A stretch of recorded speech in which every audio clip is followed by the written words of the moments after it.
ये तस्वीर जो आप देख रहे हैं वो बिहार की राजधानी पटना की है। सड़क पर भीड़ है, पुलिस बैरिकेडिंग के पीछे खड़ी है, सामने आरजेडी के कार्यकर्ता है, किसी के हाथ में तिरंगा है तो कोई पोस्टर लेकर खड़ा है और फिर अचानक पानी की तेज धार चलती है। Water cannon. बुधवार को पटना में कुछ ऐसा ही नजारा देखने को मिला। नेता प्रतिपक्ष तेजस्वी यादव अपने समर्थकों के साथ राजभवन मार्च पर निकले थे।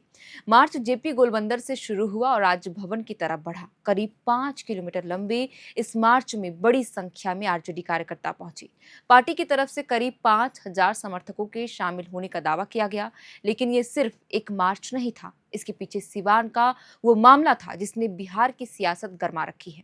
सिवान में छात्र आंदोलन के दौरान पुलिस की तरफ से AK-47 से फायरिंग के आरोप लगे और तेजस्वी यादव इसी मामले में सरकार से जवाब मांग रहे हैं। मार्च आगे बढ़ा तो डाक बंगला के पास पुलिस ने बैरिकेडिंग लगाकर रास्ता रोक दिया। तेजस्वी और उनके समर्थक रुके नहीं, बैरिकेडिंग पार की और भीड़ आगे बढ़ गई। इसके बाद मार्च इनकम टैक्स चौराहे की तरफ पहुंचा, जहां पुलिस ने वाटर कैनन का इस्तेमाल किया।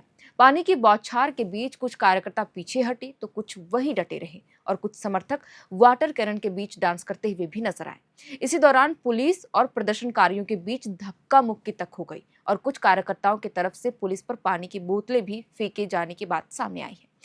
इसके बाद पुलिस ने तेजस्वी यादव को हिरासत में ले लिया और उन्हें कोतवाली थाना ले जाया गया।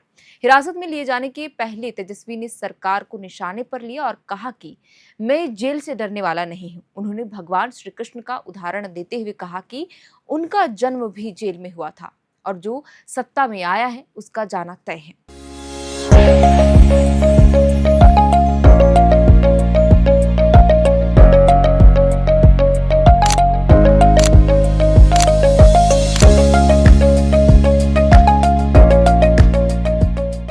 अब सवाल यह है कि सिवान में आखिर ऐसा हुआ क्या जिसे लेकर तेजस्वी यादव सड़क पर उतर आए हैं।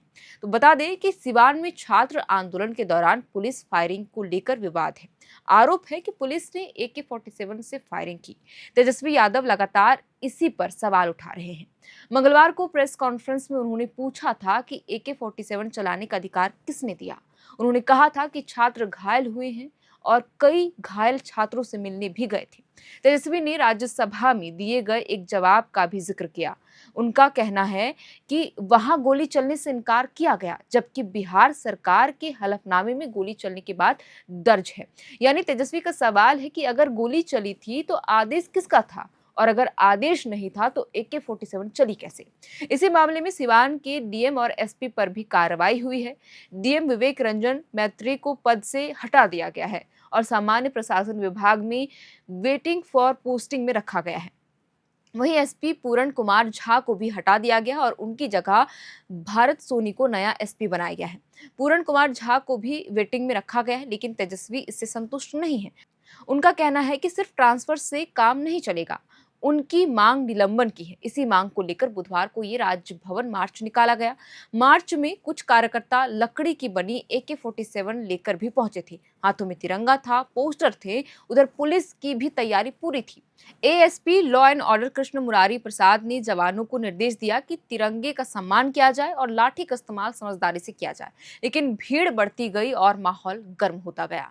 डाक बंगला पर बैरिकेडिंग टूटी, इनकम टैक्स चौराहे पर वाटर कैनन चला और पुलिस समर्थकों के बीच धक्का मुक्की हो गई और आखिर में तेजस्वी यादव को हिरासत में ले लिया गया। इसके बाद भी प्रदर्शन रुका नहीं। आरजेडी कार्यकर्ताओं ने BJP कार्यालय के बाहर नारेबाजी की और कुछ कार्यकर्ता बस के ऊपर तक चढ़ गए। यानी जिस मुद्दे की शुरुआत सिवान से हुई थी उसकी गूंज अब पटना की सड़कों तक पहुंच चुकी है। तेजस्वी यादव लगातार सवाल पूछ रहे हैं कि AK-47 चली तो किसके आदेश पर चली, जिम्मेदारी किसकी है और क्या सिर्फ DM SP का तबादला इस सवाल का जवाब है। फिलहाल सरकार और विपक्ष के बीच इस मुद्दे पर टकराव सड़क तक पहुंच चुका है और बुधवार को पटना में जो कुछ हुआ वो उसी राजनीतिक लड़ाई की तस्वीर है। तो फिलहाल के लिए इस वीडियो में इतना ही। आप देख रहे थे एयर नाउ। बहुत बहुत शुक्रिया। इस पूरे खबर पर जो भी नई अपडेट आएगी हम कोशिश करेंगे वो हर अपडेट आप तक जरूर पहुंचाए। When performance matters, pressure is not a problem. At Duraplast, we manufacture high-strength FRP pressure vessels designed for durability, safety, and long-term performance.